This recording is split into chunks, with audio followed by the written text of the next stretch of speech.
effort. So what happens when you dedicate an entire year of your life towards only one goal, giving everything you have, your heart, your effort, and all your time, only for it to not turn out the way you wanted it to? I know exactly how that feels. I spent almost the last year working towards only one goal, which was winning school captain. Failure doesn't just sting, it shakes you, makes you question your worth, and overshadows everything you did right with one defining moment of defeat. And the worst part is, the world isn't always going to be kind about it. Some might even celebrate your failure. So what do? You redefine failure. You stop seeing it as the opposite of success, but rather as a part of success. Because failure has taught me lessons that no success ever could. Which is why I'm here today. Share with you the 5 lessons that failure has taught me. Because while failure may not come with an instruction manual, it does come with a lesson guide. Lesson 1. Failure leads you to the clarity you need to succeed. So what do I mean by clarity? By clarity, I mean you need to understand who you are and understand what matters the most to you. Because if you want to chase and pursue the right things, you need to understand what you're good at. And I'm sure at this age that might sound super intimidating because, half of us don't even know what we're going to be when we grow up. But let me explain. We often pursue success without defining what it means to us. We pursue paths simply because they were laid out in front of us, whether it be by society, family, or past selves. And I'm sure Indian kids know a lot about that. Become a doctor, your life is set. Become an engineer, your life is set. But what happens when things don't go the way you want them to? Failure strips away the illusion. It makes us stop and ask ourselves, is this really what I want? Because if you're running fast, but it's down the wrong path, it won't get you anywhere worth being. But what makes failure so much more powerful is that not only does it force change, but it forces self-awareness. Sometimes when you mess up, it's not just a sign for you to try harder, but for you to understand yourself better. What excites me? What am I naturally good at? What makes me special? The moment you find the answer to these questions is the moment you stop following the path of success everyone else expects from you and start pursuing the path of success that you see for yourself.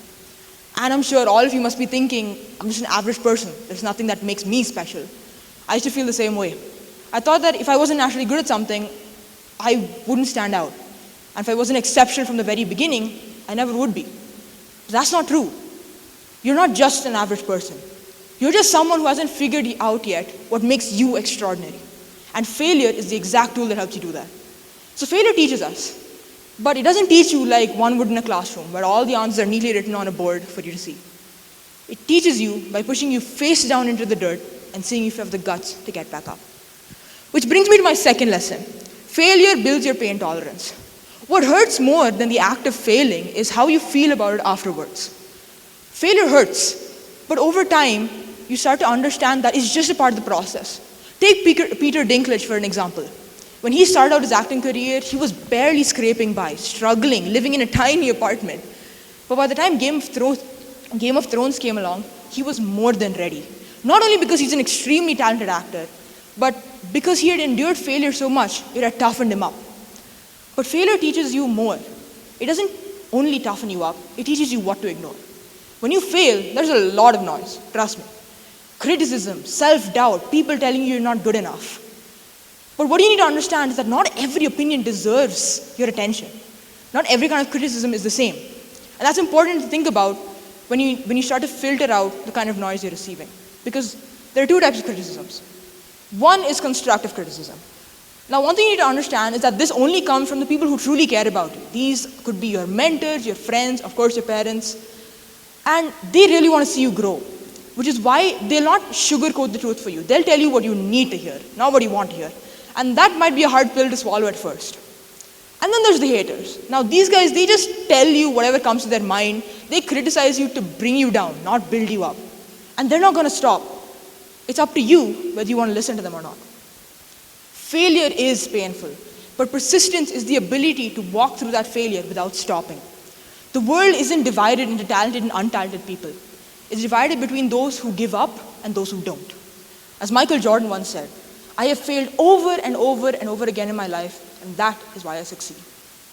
Lesson 3. Failure forces innovation and risk-taking. Failure forces you to think unconventionally. When the traditional methods don't work, you test out your own theories.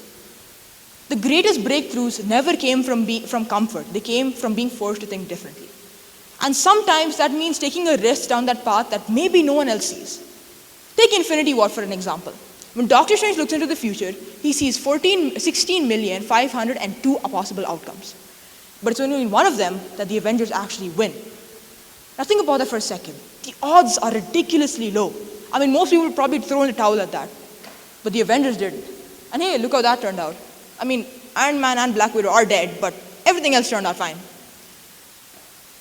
And as a stand-up comedian myself, I'd say I know a little bit about risk-taking. I mean, every performance I do is a risk and the fact that I do it in school just makes it 10 times riskier because I'm literally putting my education on the line every time I perform. But that's what's common between comedians and great innovators. They fail, they adapt, and they come back, and they keep refining until they get it right. If I didn't bomb on stage, I wouldn't know what made people laugh. And if innovators didn't take the risk, we'd probably still be living in caves. So, the next time you fail, ask yourself, am I willing to take that 1 in a million shot? Because a lot of the times, that's where the real success is hiding. Great people have never done well by doing what the world has told them to do. Lesson 4. Failure teaches you who's really in your corner. Now, I think this is one of my personal favorites. One thing I've learned is that people won't always support you when you need them to. People are drawn to success. When you're succeeding, it's easy to think that, oh my God, everyone loves me, I'm so great. People are drawn to success because it brings exciting benefits and offers whatever advantages it may bring. But in moments when you're striving for success, you might notice that not everyone is standing by you. Sometimes not even your closest companions. This is why believing in yourself matters so much. When you go on the road less taken, that's the exact moment you're faced with everyone's true faces. Some might not understand your choice, and some might even start disliking you for it. Not because you're wrong. You're very much right. But because they question why they never had the guts to take that risk themselves. Or rather, because they know they don't have the guts to take that risk. Which is why self-reliance and emotional resilience is so important if you want to be successful. A lot of the times you might find yourself standing all alone, and that's when believing in yourself matters the most. It doesn't matter if people don't like you for what you're doing. If you believe in yourself and you believe you can do it, that's all that matters. Because at the end of the day, the only opinion that matters for your success is your own. That brings me to my final lesson, lesson 5. Failure makes success all the more satisfying. When you fail and you finally succeed, it's not success alone that feels so satisfying. It's everything that got you there, the persistence, the rejections, the disappointment, everything just makes success feel like success. If we had just been handed success on a silver platter, it would just be ticked off it would be ticked off like another item on the grocery list.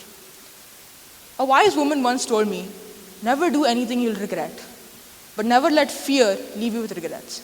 That woman is my mother. Failure stings, but regret lasts even longer.